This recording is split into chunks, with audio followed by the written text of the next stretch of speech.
ইন্ডিয়ানদের ধারণা ওদের সাহায্য ছাড়া বাংলাদেশ টিকে থাকতে পারবে না, উল্টা বাংলাদেশ ছাড়া ইন্ডিয়া টিকে থাকতে পারবে না, না খেয়ে মরবে। দেখেন না, দেখিচ্ছেন না, কান্নাকাটি শুরু হয়ে গেছে।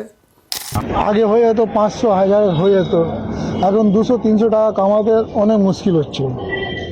আমরা চাই ওদের 5 দিন ভিসা দিন, তোরা আসবে তো আমরা খেতে পারবো, ওদের জন্য আমরা খেতে পারছি না ভালো। তো অবস্থা তো খুবই খারাপ, ঠিক আছে। যেটা আগে চলছিল এই এরিয়াটা আপনি মনে করেন মার্কো স্ট্রিট, সদর স্ট্রিট, আর আপনার যে এরিয়াটা আছে এই সবাই বাংলাদেশি উপরে ডিপেন্ড করে।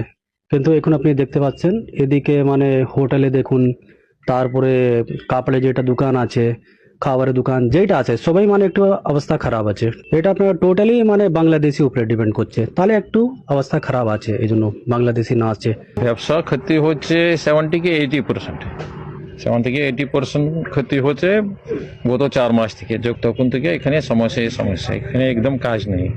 প্রত্যেক দোকান হোটেল, যে খাবার দাবার দোকান আছে, সব বরাবর ক্ষতি হয়ে গেছে। বাংলাদেশে ভারতের স্ট্র্যাটেজিক অ্যাসেট কি, মানে যেগুলো দিয়ে ভারত খেলে আর কি বাংলাদেশে কি? আওয়ামী লীগ তো বটেই, শুধু কি Awami League? Prothom Alo, Daily Star, CPB, Udichi, Chhayanaut, Mostofa Sarwar Farooki, Asif Nazrul, TIB.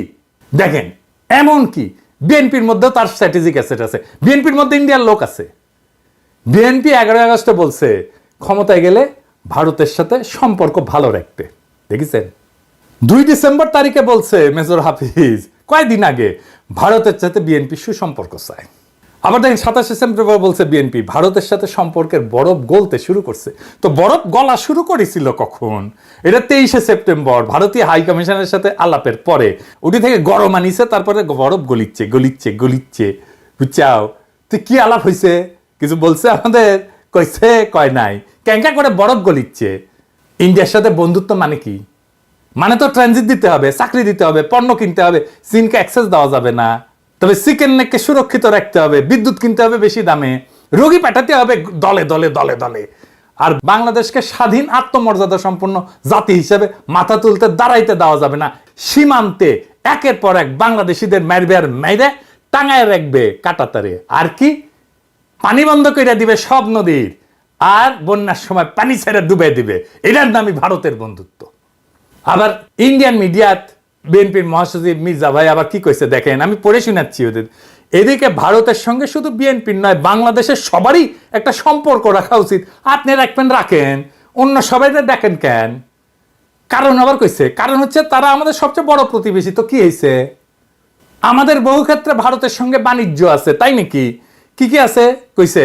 খাদ্যশস্য, চাল ডাল আদা মশলা আমরা ভারত থেকে আমদানি করে থাকি। হ্যাঁ মির্জা ভাই, পেঁয়াজটা বাদ পড়িছে, ওটা যুক্ত করে দিতেন।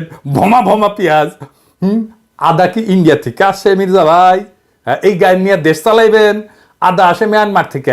আপনার প্রিয় পত্রিকা প্রথম আলোর রিপোর্ট দেখেন, এডিটর সাহেব দেখে দেন, কুটি লিখেছে মিয়ানমার থেকে আসে। আদার মূল উৎস এখন মায়ানমার, আগে ছিল চীন। জি, আদা ইন্ডিয়া থেকে আসে না, আসলেও অল্প আসে আপনার হেসেলের জন্য। আপনার আবার ইন্ডিয়ান আদা তো পছন্দ, সেজন্য আপনার জন্য আনে আর কি, বুঝছাও? তো এই যে প্রথম আলো পত্রিকার জন্য কাইন্ডা যে বুক ভাসান মির্জা ভাই, পড়া লাগবি তো নাকি? হ্যাঁ, তো পড়েন না, আপনি পড়লে তো ভুলটা করিচ্ছিলেন না, না হলে আর্গুমেন্ট তৈরি করবেন কেমনে? হাঙ্কের মতো ইউটিউবার, 2 পয়সার ইউটিউবারদের কাছে ধরা খেবেন এভাবে। আবার দেখেন 8 ডিসেম্বর বিএনপির অঙ্গ সংগঠন বলে প্রয়োজনে ভারতের বিরুদ্ধে সশস্ত্র প্রতিরোধ করবো। ওরে বাবা,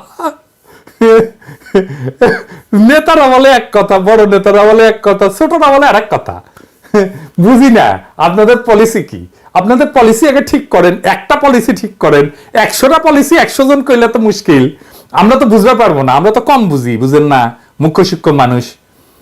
একজন কইবেন বন্ধুত্ব আর একজন কইবেন সশস্ত্র সংগ্রাম, কোনটা ঠিক এটা কন আপনারা? বিএনপির লোকেরা কয় সশস্ত্র সংগ্রাম করবে, আর এই বিএনপির লোকেরা আমাকে কয় উগ্রবাদী। দেখেছেন? হ্যাঁ দেখেছেন কি অবস্থা? হ্যাঁ, এই বিএনপি নাকি দেশ চালাবি।